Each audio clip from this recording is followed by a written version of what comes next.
Tuh, Om Aji. Bukannya nggak mau muter, cuma males. nggak tahu saya kalau pakai karya mastering PEB itu bukannya nggak mau, males banget, males lah gitu. Apalagi suruh ngidupin, aduh pegel lah. Sekarang menurut Om Nanang sama Om Aziz sama Om Agil, pada saat burung bisa merekam atau mencerna atau dia menerima masteran atau menerima kicauan yang dia rekam di otaknya itu pada saat dia tenang atau pada saat dia tidak tenang atau pada saat dia aktivitas normal. Kalau saya kan kondisi tenang, Pak D. Iya. Kalau pada saat Biasanya tenang. ya yang saya lakukan itu pas kondisi. Iya, kalau untuk gas. Iya, pada saat tenang sih, Pak D. Cuman kadang pada saat dia emosi juga, pada saat emosi ketemu lawannya dia suka meniru isian dari lawannya juga, biasanya gitu sifatnya kalau nggak saya salah gitu, karena beberapa kejadian yang pernah saya temuin dia nggak punya masteran apa-apa di rumahnya, nggak pakai apa-apa ibaratnya gitu kan, tapi pada saat di lapangan ketemu burung itu yang keluar depan dia, nah besoknya itu dia bisa bawain. Enggak burung-burung rumahan, maksudnya dari trotol. Bener nggak sih Pak De? Menurut jenengan pada saat dia tadi dilombain, waktu dia diserang atau dikeluarin ujian lain sama lawannya, dia pada saat diem atau dia saat dia posisi ikut bunyi?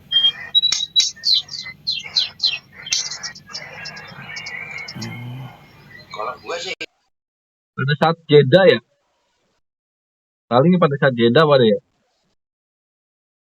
Tenang itu kira-kira di waktu kapan, kan gitu. Itu yang pertama ya. Yang kedua, kita coba kembali ke alam. Pertanyaannya, pada saat siang burungnya apakah tenang? Seperti itu. Karena kalau siang itu, setahu aku kalau burung itu kan istirahat ya Pak, pagi udah apa ya, aktivitas burung. Kalau pagi bunyi, siang itu istirahat, karena selalu tak pantau itu ya, ini tenang, antang. Nanti udah mendekati maghrib itu biasa bunyi itu. Sekarang pertanyaannya, burung itu tidurnya sama kayak ayam atau burung itu kalau tidur sama kayak kera? Wah, kera bagaimana tidurnya? Kalau malam nggak aktivitas ya.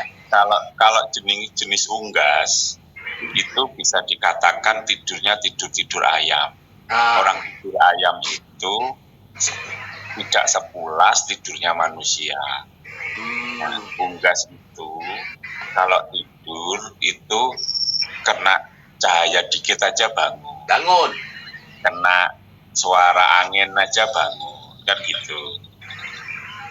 Betul Pak De. Seperti itu.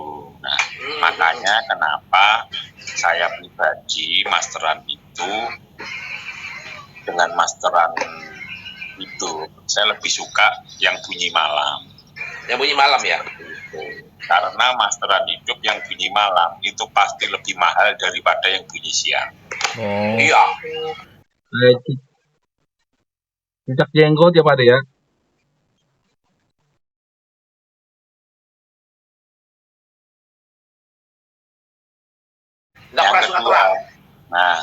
Yang kedua, orang kalau pemasteran di luar rumah, ya, ditaruh di luar rumah, otomatis kan malamnya gelap, seperti itu. Yang kedua, masteran kalau kita sering taruh di luar dengan posisi terang, atau kita sering jemur dengan posisi yang cukup dia lebih enjoy di luar, otomatis dia tidak akan keluar. Kenapa sih orang pasti, mungkin bagi teman-teman semua atau pemain-pemain semua, masteran yang sering bunyi malam pasti sangat segera atau sering masuk ke murai kita. seperti itu. Apalagi bunyi subuh. Makanya teman-teman sampai ngomong, kutilang itu loh subuh sudah bunyi, seperti itu. Butut itu loh subuh sudah bunyi. Kutilang tuh kalau sore bunyi semua, bener kan? Seperti itu. Dan kenapa cepat masuk? Coba kalau kutilang itu bunyinya malam, ya cepat masuk. Coba burung malam, mungkin teman-teman tahu burung malam yang bunyi cuit. Oh, paling gampang masuk tuh. Nah, saya tanya, kalau kemarin teman-teman menyatakan bahwa burung malam hari itu istirahat, nggak boleh diganggu masteran, ya kan? Nyatanya burung cuitan malam yang kita pernah dengar setiap kita nongkrong malam, itu semua masuk di murai kita. Ya, artinya efektivitas untuk membuat atau memasteri burung itu jauh lebih di malam hari. Seperti itu. Nah, kenapa? Karena unggas itu tidurnya tidak kayak manusia, tidak kayak kera. Dia tidak tidur pula sambil tertelungkup atau tertidur atau geletaan. Istilahnya kan gitu kalau orang Jawa bilang. Sambil rebahan tidak. Tapi dia tidurnya itu dalam posisi nyengkrem, tidur-tidur unggas itu kayak tidur-tidur ayam kalau orang Jawa bilang. Antara sadar nggak sadar gitu ya? Nah, seperti itu. Nah, itu yang kita bilang kenapa masteran kalau malam dan bunyi malam pasti lebih mahal. Makanya dalam pola pemasteran, saya pribadi lebih cenderung di dalam ruangan. Karena burung itu kan kita masukkan dalam ruangan untuk pemasteran. Kenapa? Cari tempat tenang. Coba kalau burung trotol kita taruh teras, kita taruh pasar, terus kita kasih masteran 20. Kira-kira yang masuk suara pasar atau suara masteran? Pasti suara pasarnya yang masuk mungkin, ya kan? Seperti itu. Karena rame. Makanya kita taruh di dalam ruangan. Makanya ke sekolah-sekolah burung itu pasti bikin ruangan-ruangan khusus. Nah, di ruangan khusus itu pasti ada pemasteran. Nah, pemasteran kalau kita biasakan ditaruh di luar atau sering setiap hari kita jemur, ya, dalam kategori yang bisa dikatakan melebihi dari aktivitas dia dan dia sampai bunyi di luar, pasti di dalam tidak akan konslet atau gacor. Makanya kalau sudah punya masteran, seringlah gimana caranya begitu dijemur dia bunyi harus cepat-cepat dimasukkan sampai dia nyaman bunyinya di dalam ruangan.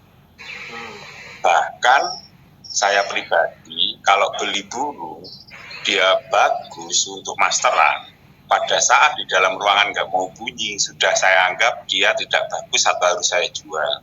Karena percuma, saya tidak bisa manfaatkan dia untuk masteran. Karena kalau di luar ruangan kita pun tidak di pinggir jalan atau tidak di pinggir ruangan yang istilahnya ada keributan atau tidak tenang. Seperti itu. Makanya saya kalau pilih masteran, minimal kalau dia nggak bunyi malam, dia mau bunyi di dalam ruangan. Karena kita rata-rata di sini setuju nggak kalau masteran itu memasteri burung? Setuju Pak De. Di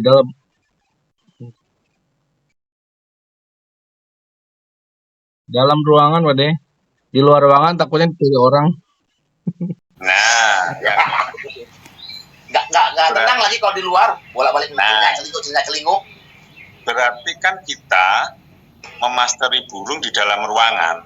Pertanyaannya, masteran yang kita pakai sebaiknya di dalam ruangan juga atau kita taruh luar ruangan? Di dalam. Nah, berarti kan harus bunyi di dalam ruangan toh, Om Agil. Iya.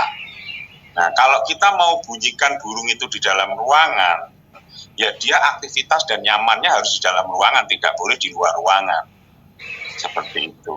Makanya kalau menjemur burung masteran, menaruh di luar burung masteran di luar, jangan sampai dia pada saat bunyi tetap ditaruh di luar. Karena nanti dia akan kebiasaan bunyinya di luar. Seperti itu. Begitu di dalam malah dia tidur. Seperti itu. Itu yang kita terapkan. Bahkan saya minta maaf, istri yang di rumah pun yang ngomong, Ya ngapain, percuma kan di luar bunyinya, dijual aja, ganti yang cari yang di dalam. Padahal burungnya bagus, tapi bunyinya di luar gitu loh. Nggak mau di dalam ruangan, mungkin belum kebiasaan. Nah ini yang kadang saya kalau nggak telaten sampai beberapa bulan nggak mau bunyi dalam ruangan, capek juga, nggak fungsi gitu loh. Iya kayak burung kolibri saya itu Bang. Kalau ditaruh luar itu bunyi, kalau di dalam nggak mau. Terus yang dimasteri ditaruh di luar juga. Iya.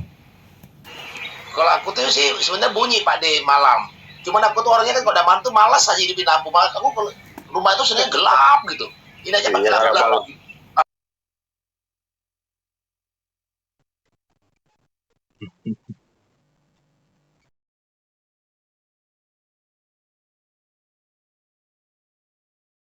Tapi ya Pade kalau misalnya kadang kalau malam itu cucak hijau kan dia hidup ada bunyinya tuh subuh tuh jenggot ya cucak jenggot subuh itu sering banget masuknya dibandingin yang ini karena kan jenggot kadang kalau subuh bangun jam 3 udah set sampai pagi tuh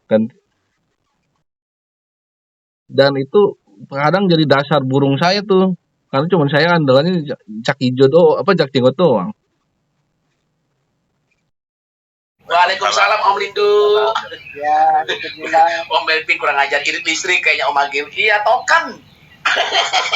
Enggak memang gak senang aja dari dulu. Dari kecil tuh memang gak suka terang. Oke, ya lanjut. Ini kita berbicara mungkin teman-teman yang di sini kan pengalamannya berbeda. Iya. Tapi apa yang saya ceritakan di sini, saya berbicara logika, saya berbicara tingkat kewajaran, saya juga berbicara bagaimana sih sebenarnya yang kita inginkan dan perlakuan yang kita inginkan. Seperti itu. Memang bisnis proses sulit juga. Burung nggak mungkin lah senang di ruangan bunyi. Ya apa fungsinya kita itu masterin burung aja kayak saya nih sekarang. Mungkin teman-teman bisa lihat saya ada apa? Ini saya spill dikit ya. Kira-kira kalau masterannya tak taruh di sini, sorry tak balik dulu. Kok nggak mau balik? Nah, kira-kira masterannya harus tak taruh di luar atau di dalam? Kalau kayak gini. Kalau malam di dalam lah, yang terang. Nah, sekarang kalau kayak gini saya taruh di luar, apa nggak hilang? Hilang. Banyak orang. Makanya harus ngopi nungguin ngopi segelas, pindah lagi bawa kopi lagi gitu. Sedangkan kita butuh masteran itu sama yang dimasteri nggak pindah-pindah tempat. Kenapa? Biar dia tenang, biar dia juga menyerap, terutama pada saat burung trotol, burung mabung, seperti itu. Makanya sampai kadang pada saat burung diangin-anginkan atau dijemur, kita dampingin dengan masteran. Fungsinya apa?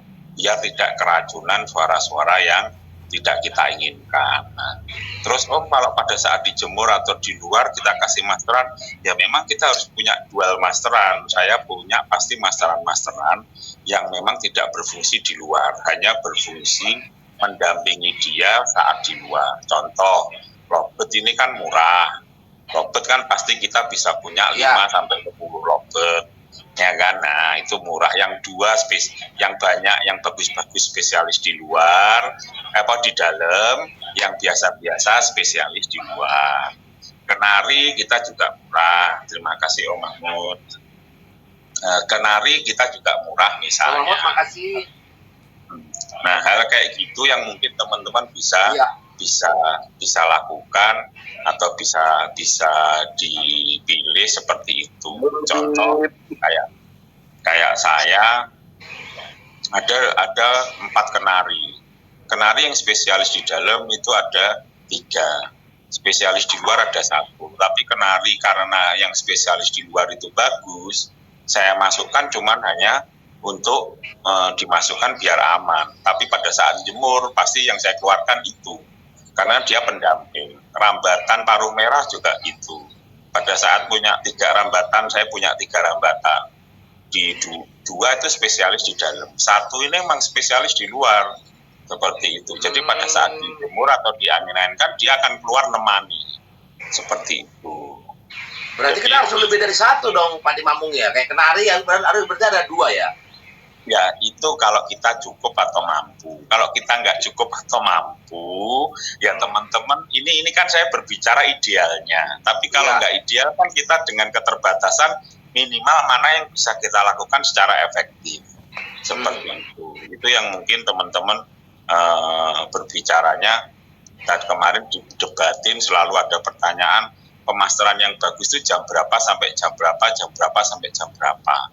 Seperti itu. Sedangkan makhluk hidup yang kita buat masteran itu guru hidup cukup banyak. Nggak bisa jauh-jauh mungkin Bang Nova. Bang Nova itu ada 70 masteran guru hidup. Kalau dijamin nanti kan ya bingung guru hidup itu. Ayo nggak boleh bunyi, dobrak-dobrak sampai nggak bunyi semua jamnya. Kan ya nggak bisa. Seperti itu. Padahal ada 70 masteran. Nah, padahal masteran hidup sama MP3 jelas kita menyatakan di sini semua bagus masteran hidup. Gitu.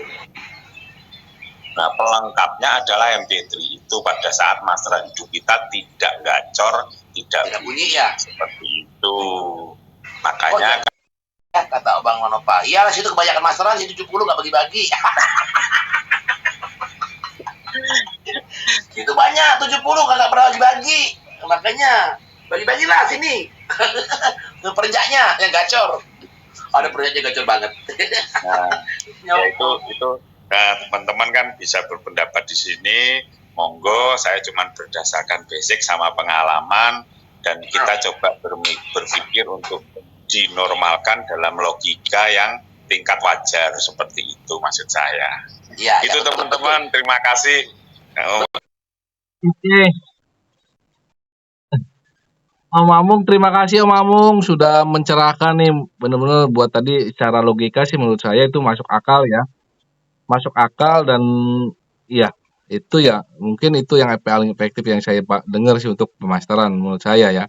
Di luar memakai MP3 ya Om. Karena kan sebagian mungkin kalau pakai 2 masteran dalam dan luar ya mungkin yang di dalamnya pakai MP3 ya Om. Kalau yang terbatas untuk ininya ya dananya. Tapi kalau yang mungkin mampu ya luar biasa tuh dalam dan luar masuk akal menurut saya, masuk akal benar. Karena kan penjelasannya yang panjang lebar dari Om Amung luar biasa. Makasih Om.